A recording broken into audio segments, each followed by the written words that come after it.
नमस्कार। आज मैं स्वर की मात्रा को स्पष्ट करूंगी और उच्चारण स्थान को पुनः, उसके बाद तब व्यंजन पर हम लोग चर्चा करेंगे। आइए स्वर की मात्रा देखते हैं। देखिए, ये हमने स्वर लिख दिए हैं आ इ ई उ ऊ री ए ओ औ अंग अ, जिसके बारे में मैं पिछले वीडियो में बता चुकी हूँ कि अगर पूछे कि कितने स्वर हैं तो ये 11 और कुल कितने हैं तो अंग अह को जोड़ करके 13। अब हम इसकी मात्रा को देखते हैं। अ की कोई मात्रा नहीं होती। क को अगर हम हलंत कर दिए तो उच्चारण नहीं कर सकते, तो उस क में अ को जब हम मिलाते हैं तो क उच्चारण कर पाते हैं। इसी तरह क से लेके ग तक जितने भी व्यंजन हैं, जब हम उनका उच्चारण करते हैं तो अ उसमें सम्मिलित होता है और अलग से इसकी मात्रा नहीं होती। बाकी आप देखें, आ की मात्रा है छोटी, जिसको कहते हैं ह्रस्वई, ये वर्ण के पहले आता है और ऊपर से ऐसे मात्रा होती है। बड़ी वर्ण के बाद आएगा और ऊपर ऐसे रहेगा। ह्रस्व यू या छोटा ऊ जो आप कहते हैं, इसकी मात्रा है। बड़ा ऊ ये मात्रा है। री की मात्रा ए ओ औ अंग अह की ये मात्रा है। अब इसमें हमने क वर्ण को लेकर के लिखा है, उसी तरह ख ग च सब वर्णों पर एक साथ ऐसे ही मात्राएं लगाई जाती हैं। और प्राथमिक विद्यालय में पहले पूरा का गहरा ये पढ़ाया जाता था, और अगर आप पढ़े होंगे तो ठीक, नहीं तो यहाँ देख लें, समझ लें जरा सा। क का, कि कुकु, क्री, के को कौ, कंग कह, इस तरह से मात्रा लगती है व्यंजन पर। अब इसको आप जरा ध्यान से देख लें, क्योंकि आजकल पेपर में थोड़ा उलझाने की कोशिश, आजकल क्या हमेशा उलझाने की कोशिश की जाती है। तो अगर आपसे ऐसे पूछ लिया कि वर्ण के पीछे या वर्ण के बाद में किन किन स्वरों की मात्राएं लगती है, या ये कौन सा स्वर है जो वर्ण के पीछे आया है, तो आप देखें वर्ण के पीछे कौन सा लगेगा भाई। ई वर्ण के पीछे लगेगा, ओ वर्ण के पीछे लगेगा, औ वर्ण के पीछे लगेगा, मतलब वर्ण के बाद लगेगा। इसी तरह पूछा वर्ण के नीचे, तो कु कु क्री लगा हुआ है। उ और री की मात्रा वर्ण के नीचे लग रही है। देखिए, का के नीचे कु और क्री, ये वर्ण के नीचे लग गए। वर्ण के ऊपर तो के कंग, ए और अंग की मात्रा वर्ण के ऊपर लगी। वर्ण के पहले अकेला छोटी ह्रस्व ई जिसे हम कहते हैं, ये वर्ण के पहले आ जाता है। के खे गे पढ़ा है ना, गिलास, तो इस तरह भी दे सकता है। या परेशान करने के लिए, या देखें वहाँ आपका तुरंत ध्यान से देखेंगे हो जाएगा कि ऐसा कौन सा स्वर है जो वृत्तमुखी है। तो यहाँ देखिए, वृत्त गोले को कहते हैं। वृत्तमुखी कौन सा होगा, जिसमें कि आपका होठ गोल बन रहा हो। उ ओ औ, ये 4 वृत्तमुखी हो गए। आवृत्तमुखी, इस 4 को छोड़ के जितने स्वर हैं वो आवृत्तमुखी हो जाएंगे।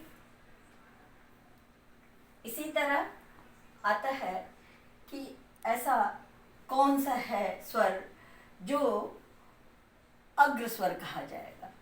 अग्र स्वर तो जिसमें आपके जिह्वा आगे की तरफ, दांत की तरफ थोड़ी आए, वो अग्रस्वर हो जाएगा। ई ए ये अग्रस्वर हो जाएंगे। अकेला अ है जो मध्य स्वर में आएगा। अ, बोलिए, जीभ जो है वो बीच में रहती है। अ, ये मध्य स्वर हो गया। आ उ ओ औ जब हम बोलेंगे तो ये थोड़ा पीछे की तरफ से घर्षण हो रहा है, इसको हम पश्च स्वर। तो जैसा पेपर कह रहा हो, उलझा रहा हो, तो आप बोल के वहां देख लीजिए। अब हम एक बार फिर इसको देखते हैं। अंग अह, क्योंकि इस पर बार बार प्रश्न आता है। इसको अयोगवाह कहते हैं। पिछले वीडियो में मैं बता चुकी हूँ कि अंग अह अयोगवाह है। न तो ये स्वर है और न ही ये व्यंजन है। जैसे स्वर इसलिए इसको पूरा नहीं मानेंगे क्योंकि आप देखिए, अंग अह, अंग के लिए अ की सहायता ये ले रहा है, तो स्वतंत्र रूप से नहीं आ रहा है। और अह, ये भी अ की सहायता ले रहा है स्वर की, इसलिए ये स्वतंत्र नहीं है, स्वतंत्र उच्चारण नहीं हो रहा है। स्वर की यही परिभाषा है कि जिसका उच्चारण स्वतंत्र रूप से हो। तो ये दोनों का उच्चारण हम स्वतंत्र नहीं कर पा रहे हैं, इसलिए ये स्वर की श्रेणी में नहीं आता। लेकिन अगर हम इसे व्यंजन की श्रेणी में रखना चाहें तो ये व्यंजन भी नहीं है, क्योंकि अभी आप ऊपर देखिए, कंग कह, जब हम कंग बनाते हैं, जैसे अंगद लिखा, पंकज लिखा, तो पंकज जब हम लिखेंगे, पंत लिखेंगे, तो वहां पर इस 11 स्वर में किसी की सहायता नहीं लेनी पड़ रही। जैसे कंग लिखा तो इसमें ये अंग से ही कंग बन गया, इसने पूर्ण कर दिया क को। क का उच्चारण हम कर पा रहे हैं, कंग कह, तो इसलिए ये व्यंजन की श्रेणी में भी नहीं आता। अतः किशोरी लाल वाजपेयी ने इसे अयोगवाह कहा, अयोगवाह। फिर से याद रखिए, अगर पूछे कि अयोगवाह कौन सा है, तो अंग और अह कोई आया हो तो उसे आप अयोगवाह में लिखें। अब एक बार पुनः इन सूत्रों को आप देख लें।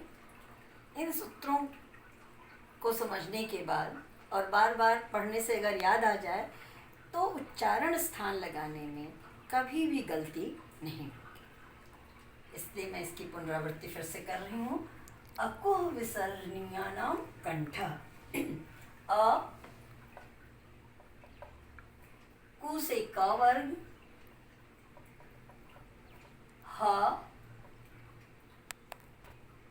और विसर्ग, अ, क वर्ग क ख ग घ, च वर्ग, अच्छा क ख ग घ अंग और ह, तथा विसर्ग अह, राम, श्याम, सह, मनः,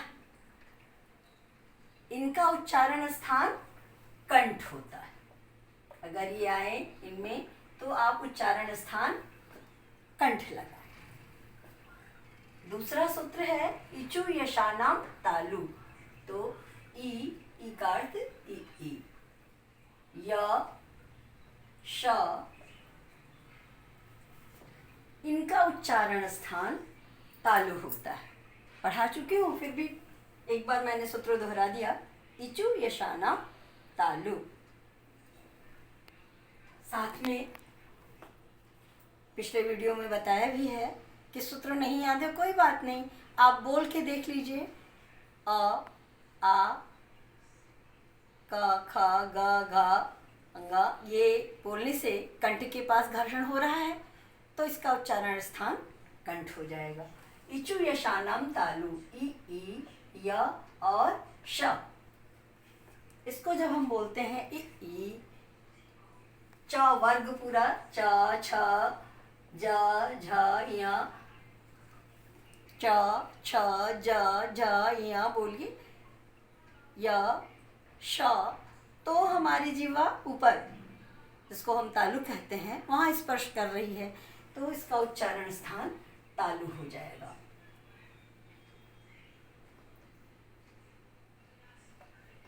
है री टू रसाणाम मूर्धा, री ट वर्ग, र श, इनका उच्चारण स्थान मूर्धा है। बोले री टा ठा ड ढ ड़ र श, तो हमारी जीवा पीछे की तरफ जा रही है और वो मूर्धा से सहायता ले रही है। पीछे की तरफ जीवा जा रही है तो आप समझ जाइए कि मूर्धा से सहायता ले रही है उच्चारण होने में, इसलिए इसका उच्चारण स्थान मूर्धा होगा। ऋतु लसानाम दंत, री का उच्चारण, री वर्ण का प्रयोग हिंदी में नहीं होता, इसलिए तावर्ग, तावर्ग, ल, स, इनका उच्चारण स्थान दांत से होता है। देखिए त, थ, द, ध, न, ये जब आप बोलेंगे तो आपकी जिह्वा जो है वो दांत को स्पर्श करे। और ल, स, इसलिए इसको दंत स भी कहते हैं, तो दंत स ही इसके स बोलिए तो इसका उच्चारण स्थान दंत होगा या दांत जो लिखा रहे। ऊ पू पद्यमान्यानम, एक चीज और मैंने बताया था पिछले वीडियो में कि आप ध्यान दें, री तो हिंदी में होता नहीं, बाकी ये जो त वर्ग है, ल है, स है, इसमें कोई स्वर नहीं। तो अगर प्रश्न आ जाए कि वो कौन सा उच्चारण स्थान है जहाँ पर स्थान दंत है, जहाँ से किसी स्वर का उच्चारण नहीं होता है। अब ऊ पू पद्यमान्या नाम पुष्ठ, ऊ ऊ प वर्ग, उपध्यमानीय कहते हैं, ऐसे लगा रहता है, लेकिन इनका प्रयोग हिंदी में नहीं होता, इसलिए आप इसी को देखें, उ ऊ प वर्ग, प फ ब भ म, इसको जब आप बोलेंगे तो आपकी होठ जो है वो आपस में मिल रहे हैं और होठ की सहायता लेनी पड़ रही है, इसलिए इनका उच्चारण स्थान ओष्ठ होता है। सूत्र अगर बार बार अभ्यास से याद हो जाए तो अच्छी बात है, नहीं तो आप बोल के देखिएगा।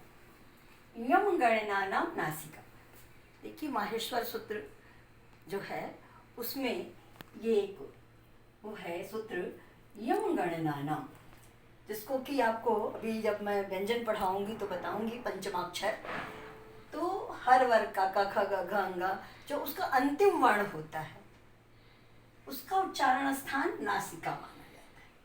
य म अंग ड़ और ण, इनका उच्चारण स्थान नासिका, इसीलिए इसको नासिक अनुस्वार में भी लेते हैं। चलिए, ए दैतो कंठ तालु, ए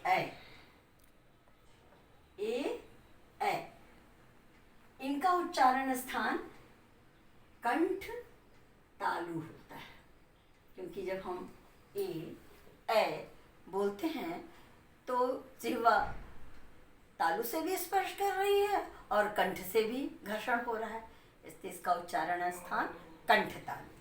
ओ दौतो कंठोष्ठम, ओ का उच्चारण स्थान कंठोष्ठ, ओ होठ और कंठ दोनों की सहायता है, इसलिए इसका उच्चारण स्थान कंठोष्ठ होगा। वकारस्य दंतोष्ठम, व